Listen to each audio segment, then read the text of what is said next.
Madame Bédry, donc Nadia Bédry, professeure documentaliste au collège Amédée Dunois à Boissy-Saint-Léger. Dis-moi 10 mots, c'est un projet qui est dans le cadre de la maîtrise de la langue, donc c'est également dans les ressorts du professeur documentaliste d'accompagner méthodologiquement les élèves à la maîtrise de la langue. Et c'est un projet que je mène depuis déjà 2 ans, donc c'est la 3e année que je participe à ce projet. Et à chaque fois, ce sont des activités qui sont autour de la langue, de la maîtrise de la langue et autour du numérique.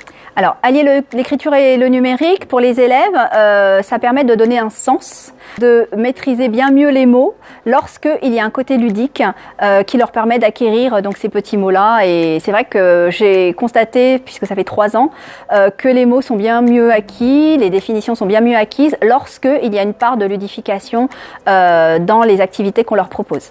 On a eu plusieurs activités autour des mots. Donc au début, il fallait absolument qu'ils connaissent la définition de chaque mot qu'ils allaient traiter.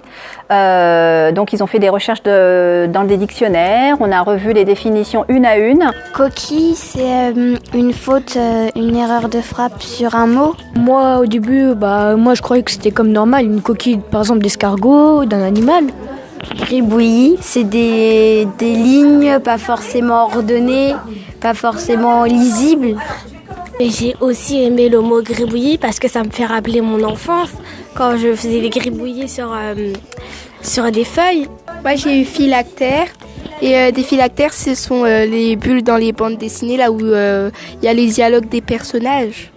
Avant, quand j'étais petit, on disait que c'était des bulles dans des BD. Et ça m'a permis d'apprendre un nouveau mot. Moi, j'ai eu signe. Signe, c'est des traits, un truc qui peut signifier forcément quelque chose. Composer, c'est faire la forme d'une lettre de musique. Moi, j'ai eu le mot tracé. C'est quand on fait un trait, par exemple. Cursive, c'est l'écriture qu'on utilise tous les jours, l'attacher. C'est comme une écriture normale, quoi. Moi, j'ai eu logogramme. C'est un logo qui signifie une marque. Ça peut être une marque de vêtements, de chaussures ou de n'importe quoi. Le logo, ça va servir à symboliser cette marque. Ce qui me plaît beaucoup dans les 10 mois 10 mots, c'est que tous les ans ça change. Tous les ans, ça permet d'acquérir un lexique qui est en rapport donc avec un champ lexical déterminé. Et ça me permet également d'être créative et d'inventer moi aussi des petites activités en rapport avec le champ lexical qui nous est proposé tous les ans. Cette nouvelle thématique-là, donc ils ont appris déjà à se connecter à un site internet, à taper une adresse URL et également à comprendre quel était le sens de ces petits codes qu'ils voient un petit peu partout, les QR codes, donc les Quick Response Codes, donc des codes qui permettent d'accéder aux ressources très rapidement. Et là, ils ont vraiment vu l'intérêt de ces petits codes-là puisqu'ils les ont créés eux-mêmes. C'est des codes qui permettent d'accéder au site directement au lieu de taper sur Internet. Découvrir le QR code, ça permet de personnaliser selon nos goûts pour quand on scanne notre QR code, ça soit joli. On a pu créer notre propre QR code sur le mot, faire nos propres couleurs. On a pu apprendre à naviguer sur Internet tout en s'amusant. C'est marrant aussi de voir de plus près comment sont le QR code alors qu'on les voit en plus petit. Moi j'ai trouvé ça sympa, comme ça nous apprend comment on peut aller plus vite pour aller sur un site et comme ça on peut aussi apprendre à nos proches. C'est vrai que les élèves ont perdu la notion de l'écrit et des formes d'écriture. Le fait de revenir à l'écrit, effectivement, au travers de ces mots, ça permet aux enfants également, aux élèves, donc de voir que l'écriture de la langue française se fait sous diverses formes. Quand on écrit avec la main, on peut apprendre des choses. Moi, j'aime écrire, mais pas trop longtemps parce qu'après, ça fait un peu mal à la main. Moi, j'aime bien écrire parce que parfois, il y en a, ils veulent écrire meilleur que leurs copains.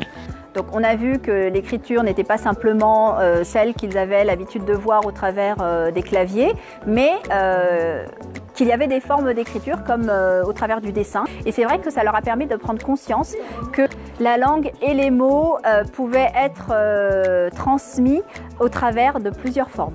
Arabesque, je connaissais le mot, mais pas forcément la définition précise et ce que ça voulait vraiment dire. Tracé. Tracé, je connaissais déjà le mot, la définition, mais voir les vidéos et voir les définitions vraiment précises, ça nous a appris de nouvelles choses. Rébus parce que c'est des images et on n'a pas vraiment le mot et on doit réfléchir pour dire ce que c'est.